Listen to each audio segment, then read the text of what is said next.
বাংলাদেশের সাম্প্রদায়িক হিন্দুদের অত্যাচার ইউনূস সরকার জবাব চায়, জবাব দাও। বাংলাদেশের সাম্প্রদায়িক হিন্দুদের অত্যাচার জবাব চায়, জবাব দাও। মৌলবাদীদের বিরুদ্ধে মৌলবাদীদের বিরুদ্ধে মৌলবাদীদের বিরুদ্ধে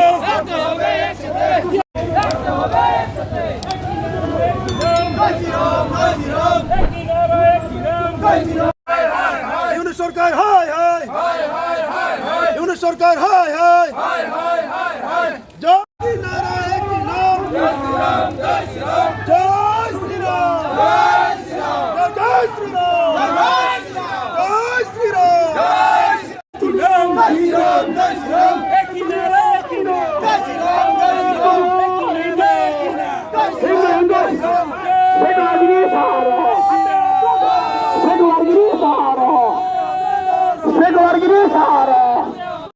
আমাদের এই মিছিলটা কোনো আনন্দের নয়, অত্যন্ত বুক ভরা বেদনা নিয়ে।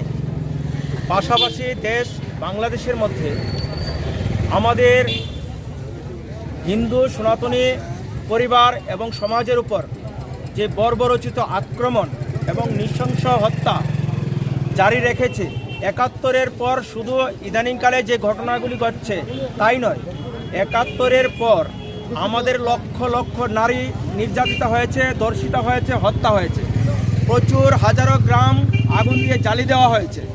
এবং আমাদের একটাই তাদের লাইসেন্স যে কোনো একটা দুর্ঘটনা ঘটার পেছনে, এবং তারা উচ্চারণ করে দেয় যে ধর্ম অবমাননা।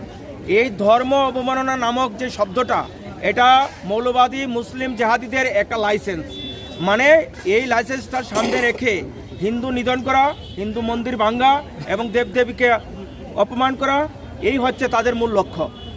এবং ইদানিংকালে ময়মনসিংহে দীপু চন্দ্র দাসকে, সে গার্মেন্টস একজন কর্মী ছিল, সে সুপারভাইজার পদে চাকরিরত, ওনাকে প্রতিহিংসামূলক ওনাকে গার্মেন্টস থেকে জোরপূর্বক তুলে এনে থানাতে পুলিশ এর সামনে এই পুলিশ অধিকর্তারা তারা জনতার হাতে তুলে দেয়, মৌলবাদীদের হাতে তুলে দেয়। তারা আত্মরা করে গাছের সঙ্গে বেঁধে প্রকাশ্যে দিবালুকে তাকে পিটিয়ে এবং আগুন ধরিয়ে দেয়।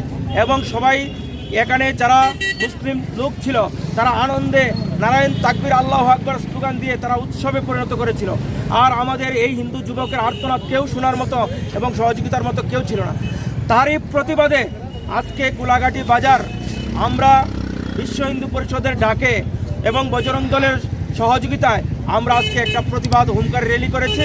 এখান থেকে আওয়াজ হত্যাকারী প্রত্যেককে তাড়াতাড়ি করে প্রশাসন যেন তাকে ফাঁসির দড়িতে ঝুলিয়ে দেয়। যতদিন পর্যন্ত ফাঁসিতে না ঝুলাবে ততক্ষণ পর্যন্ত সনাতনী হিন্দু ভাই বোনেরা আমরা আন্দোলন জারি রাখব।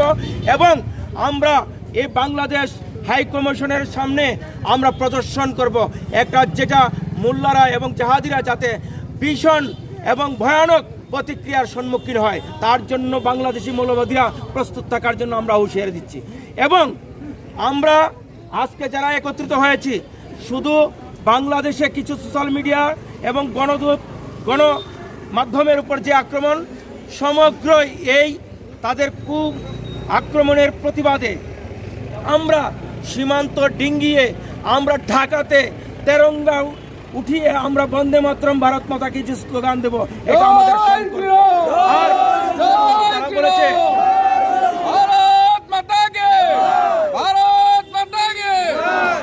তারা বলেছে 7 সিস্টার দখল করে নেবে। আমরা বলছি সমগ্র বাংলাদেশকে হিন্দু রাষ্ট্রে পরিণত করব। আমার নাম অরুণ হালদার, আমি ত্রিপুরা HNS তথা হিন্দু নাগরিক সমাজ state president. Thank you sir.